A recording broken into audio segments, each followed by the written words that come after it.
Mtazamaji, jina langu naitwa Alphonse Kusaga, mwandishi wa Wananchi. Hapa ni katika maeneo ya Point Zone, mtaa wa mita 200 kata Kaloleni.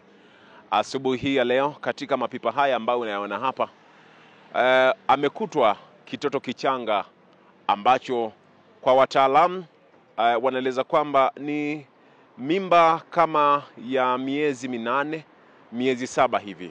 Kitoto hiki kimezaliwa kikaja kutelekezwa hapa kikiwa ndani ya mfuko.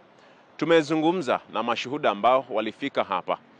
Wanaeleza kwamba majira ya asubuhi kuna mtu mmoja alikuja kwa ajili ya kutafuta chakula cha nguruwe kwa ajili ya kupeleka nyumbani.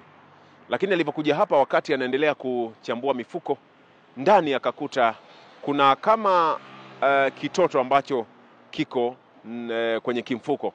Ndipo akatoa taarifa kwa watu mbalimbali, na jeshi la polisi tayari wameshafika na kuchukua kichanga hiki na kuondoka nacho. Tayari kimesha fariki, na mashuhuda wameeleza kulaani kitendo hiki ambacho ni cha kinyama na kikatili. Wanaweza kwamba watu mbalimbali wanatafuta watoto, lakini kuna watu ambao wanapata watoto, mwisho wa siku ni kama hiki ambacho kimefanyika hapa. Kwa jina naitwa Donald James Mboya, ni mwenyekiti wa mtaa mita 200 kata ya Kaloleni. Leo asubuhi kuna tukio limetokea mtaa wa Point Zone, eneo la Point Zone. Tukio lenyewe ni kwamba kuna mtoto ameokutwa kwenye pipa la taka. Pipa la taka inaelekea kwamba kuna huyo mtu ameuka kama asubuhi, kama sio asubuhi sana, aliweka usiku. Kwa sababu ametime leo siku ya Jumatano ni siku ya kuzoa taka. Kwa akajua kabisa kwamba siku ya leo taka zitachukuliwa na kitoto kitabebwa. Yaani kwa bahati nzuri sana kuna hao wanao scavenger wanaotafuta vyakula vya nguruwe. Basi walivyokuja wakati wanapekua wakuta kile kichanga pale. Na ndio nikafika pale nikatoa ripoti polisi. Polisi wakaja wakamchukua. Tahadhari kwa sasa hivi ni ngumu kwa sababu kila mtu binadamu sasa hivi ni wajanja. Hata kusema kwamba yale mapipa yafunikwe bado watafungua. Labda nihamasishe wananchi wasiweke taka barabarani mpaka gari ifike. Ili sasa mtu akileta taka zake ziingie kwenye gari moja kwa moja itaeleweka. Lakini kama ni kusema kwamba tuachi au tufunike, bado watafungua tu. Na huyu mtu nafikiri alikuwa amepania.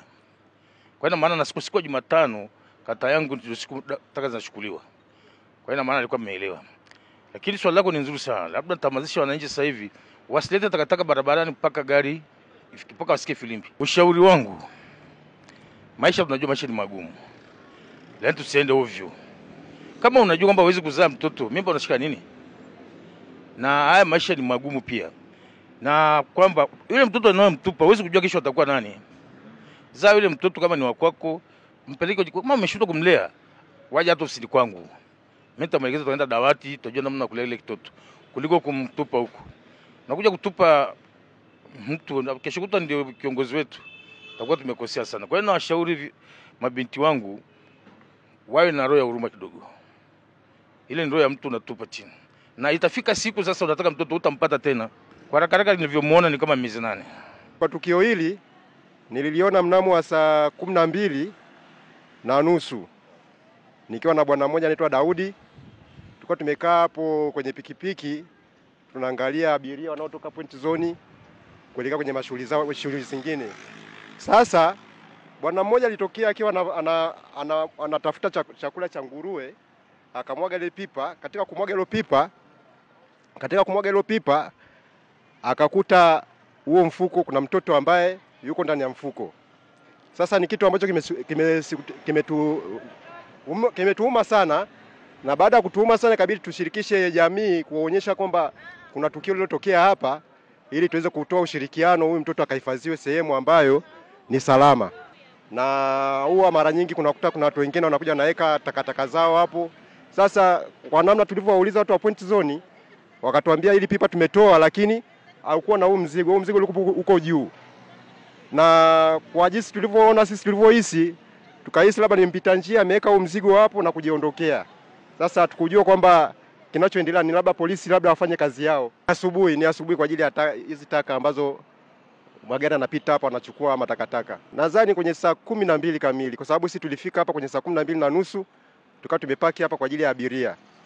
Na baada ya hapo kuona hilo tukio ikabidi tushirikishe watu wanaopita njiani ili wajue kwamba kuna tukio liko hapa, ili tuweze kumnusuru mtoto labda akahifadhiwe sehemu salama. Kwa kweli imetuuma sana kwa sababu kuna watu wanatafuta watoto, wanakosa watoto, na binafsi mimi imeniuma. Kwa sababu hata mimi mwenyewe na watoto, ninavyoona mtoto anatupwa hivi kwenye hifadhi ya takataka kama hivi, ni kitu ambacho ni kibaya sana.